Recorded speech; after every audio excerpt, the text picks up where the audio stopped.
Continuation of the Module 1, Part 2. Next slide is labor markets and trade. The division of and specialization of labor. Division labor, the way in which the work required to produce a good or service is divided into tasks performed by different workers. Specialization, when workers or firms focus particular tasks for which they are well suited within the overall production process. Dito sa division of labor, since for faster production, for faster accessibility ng mga resources, so what the company are doing, what companies are doing is they divide labors or they divide works among their employees. Say for instance, dito ka sa in a company, there are certain divisions, there are certain offices kung saan if you will be working on that department or if you will be working on that particular area, all your concerns will be just focused on working on that particular area. Hindi ka pwede makialam sa ibang area, not unless na sinabihan ka ng superior mo. Pero, ang main directive sa'yo is work on your area. Focus on what you are doing doon sa area mo. So, yun yung division of labor. No, hindi tayo pwedeng ikaw, dito ka magtatrabaho, tapos kinabukasan doon ka sa kabila, kinabukasan doon ka sa kabila. So, mahirap yun sa isang employee. Magkakaroon ngayon siya ng mixed responsibility. Hindi niya alam kung saan talaga siya magfo-focus. For an employee like that, it will be very hard for him to concentrate or to give his best on one particular area kasi nga since hindi siya makafocus lipat siya dito, lipat siya doon. So pangit siya in the end, no? Pag nagsuffer yung employee, ang output nun magsasuffer din yung company or yung mga products. So, mahalaga yung magkaroon ng division of labor. Another thing is specialization. Kung saan ka tingin ng company is mag-excel, halimbawa, magaling ka sa numbers or sa accounting, syempre, doon kayo ilalagay sa accounting department, hindi kayo ilalagay sa HR. If you're an accounting graduate, if you're an accountant, or someone na magaling sa accounting, syempre, ilalagay ka sa accounting department, hindi kayo ilalagay sa HR or kung saan man or sa marketing man. Ngayon, kung ikaw ay magaling sa marketing, magaling kang ng mga products, sa marketing department ka ilalagay. Kung ikaw naman ay psychologist or magaling kang sa mga employees, sa mga tao, syempre sa HR ka ilalagay. Yun, kung saan ka specialized na field, doon ka ilalagay ng company para mag-excel. Ang isang empleyado, pag nag-excel sa kanyang ginagawa, ang output nun, mag-excel din yung company. On the opposite, ang empleyado, pag hindi nag-excel or parating may kamalian sa ginagawa niya, ang output nun, magbabagal naman yung progress ng isang company. So, ganun lang siya.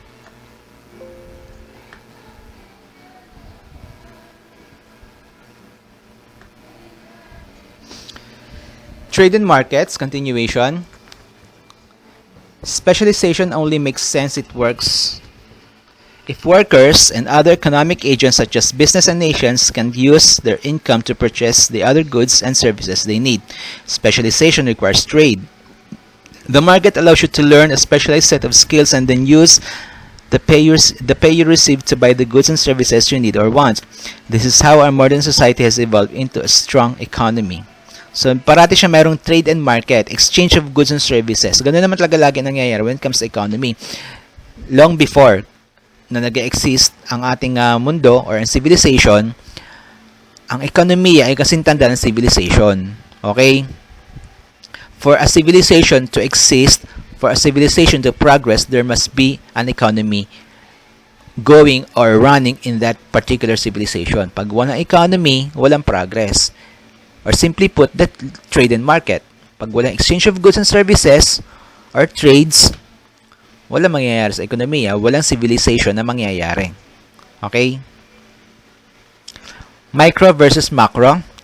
Macroeconomics is the branch of economics that focuses on broad issues such as growth, unemployment, inflation, and trade balance. So, macroeconomics, mas malaki siya compared sa microeconomics na inaral nyo last year.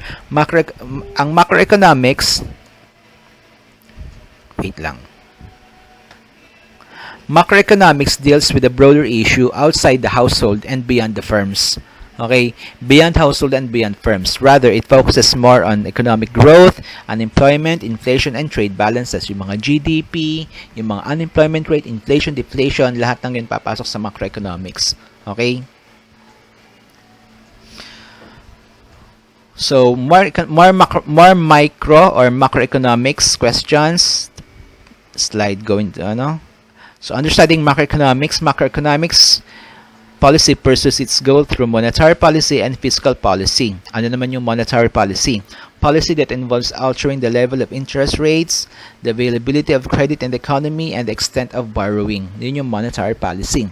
Fiscal policy, on the other hand, economic policies that involve government spending and naputol. Basta yun. Monetary policy, ito yung policy when it comes to, credit availability or extent of borrowing ng isang bansa.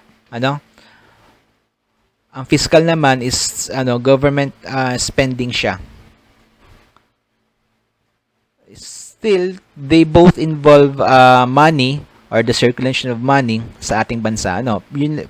Almost lang naman siya, almost same yung pinupunteriya or yung binibigyan ng emphasis, the monetary circulation within the country itself.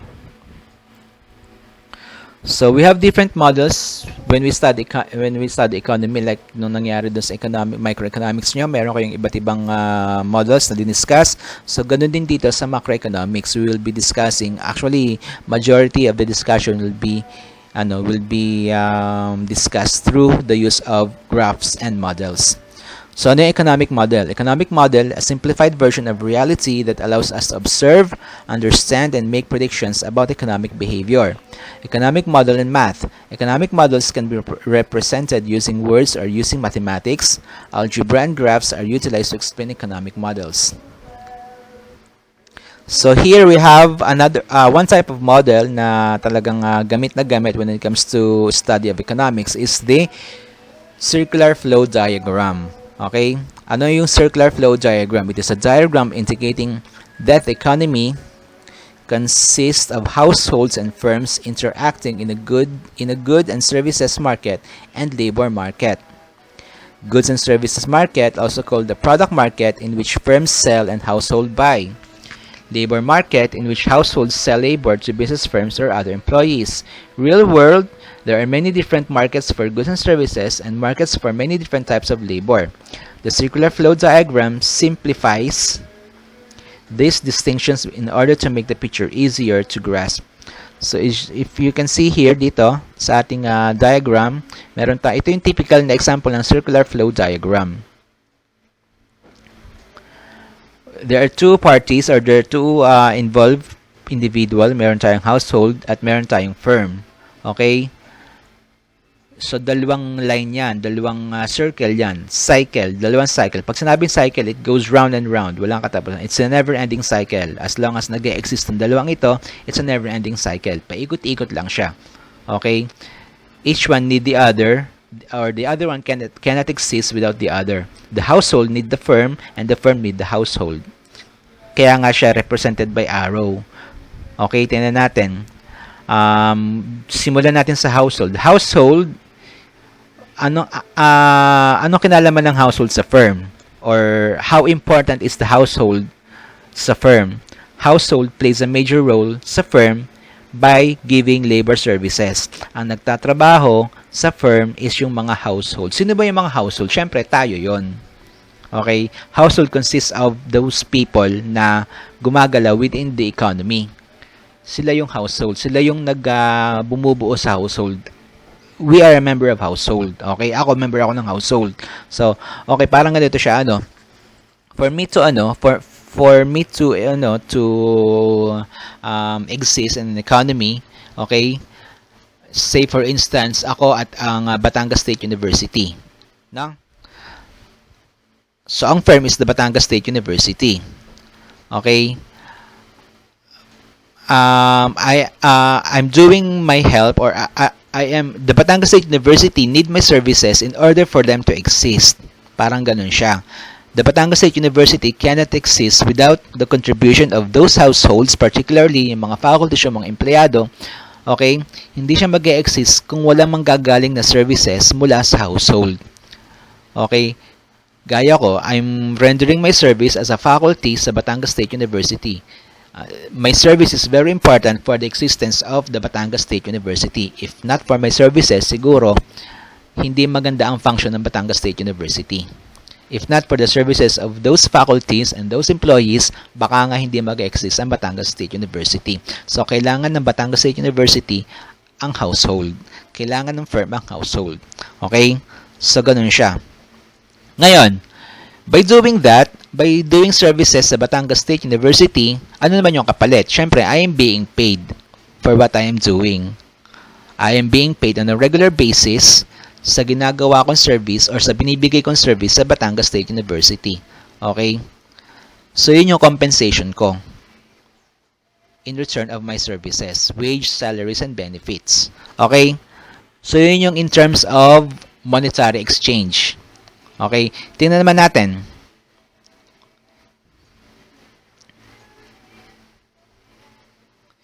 Since nabayaran nga ako ng Batangas State University or nabayaran ako ng isang company or ng isang firm, okay, meron na ngayon akong payment or meron ako ngayong capacity to acquire services. Payment for services and goods. Okay? And in return, yun namang goods and services na yon, pabalik naman sa household. So, magbabay. Halimbawa kayo, yung mga magulang nyo, you are paying the Batangas State University for the education, no? Sabihin natin na wala ngayon tuition, free tuition, but still, may expenses pa rin kayo once you enter the Batangas State University. May expenses pa rin. May mag-i-incur pa rin expenses on your part.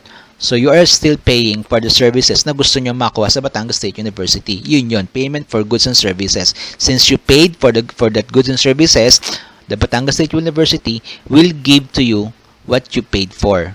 Babayaran ka, o papalitan naman niya yung binayaran sa'yo. Yung binayaran mo na goods and services. So, ganun lang siya, ganun lang umiikot ang ating ekonomiya.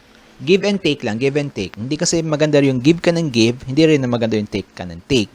So, it's important for you to at least have a mutual exchange of goods and services, monetary exchanges, para mag-exist sa isang economy.